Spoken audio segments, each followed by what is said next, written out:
করেছিল, যা এই দেশের মানুষের পক্ষে নয়। খুব স্বাভাবিকভাবে সেই জ্বালানি ব্যবস্থা বা বিদ্যুৎ ব্যবস্থা, যেটি অপরিকল্পিতভাবে যেই ব্যবস্থা কোটি কয়েক মানুষকে সুবিধা দিয়েছিল, সেটি যদি জনগণের স্বার্থে সেই পরিকল্পনা করতে হয়, স্বাভাবিকভাবে কিছু সময়ের প্রয়োজন। আমরা এরই ভিতরে তার কাজে হাত দিয়েছি।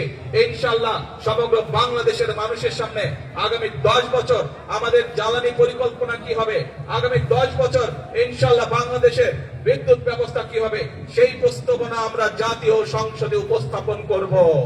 জাতীয় সংসদে উপস্থাপন করার মাধ্যমে আমরা পরিকল্পনা দিয়ে সেই কাজ আমরা শুরু করব, যাতে করে স্কুল কলেজ হোক, হাসপাতাল হোক, সবকিছুতে মোটরসাইকেল সবকিছুতে যাতে গ্যাস মানুষ ঠিকভাবে পেতে পারে, সেই পরিকল্পনা আমরা গ্রহণ করব।